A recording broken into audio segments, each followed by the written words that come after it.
Blessed morning, everyone. Thank you, Lord Jesus, for a new day. Nandito po ako sa inyong harapan upang magbahagi sa aking short testimony.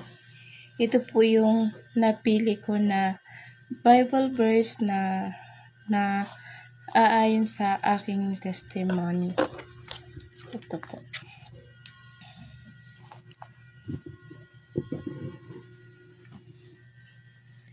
Kaya huwag na kayong mag-alala tungkol sa kinabukasan dahil ang bukas ay may sarili ng alalahanin, sapat na ang mga alalahaning dumarating sa bawat araw.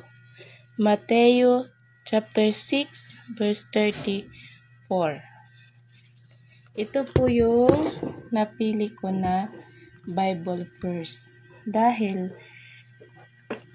nung gipit talaga ako, para akong nakatali ba na wala talaga ba na sabi ko bukas meron kaya magdasal na lang kaya ako para merong darating sa akin na pagpapala o hindi na ako mag-alala sa bukas pa dahil iba na yung araw na yun.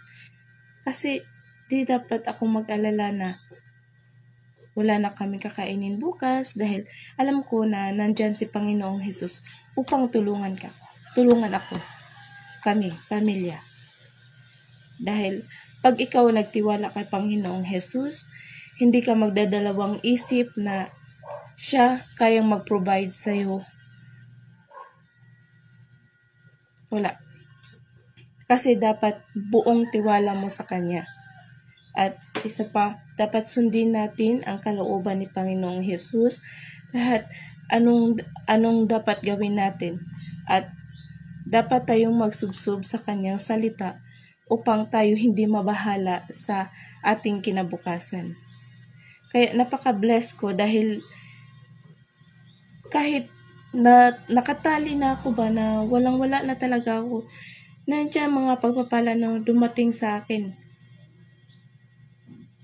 Hindi ako nauubusan na ilang araw ganun. Pag wala ako, ilang oras may darating sa akin. May pambili kami ng pagkain, ganun. Kaya thank you Lord. Dahil hindi mo ako pinabayaan, hindi mo kami pinabayaan na maghirap kaming pamilya. Thank you Lord Jesus for all provision na binigay mo sa akin, na pinagkaloob mo sa akin sa bawat araw na kami makaraos.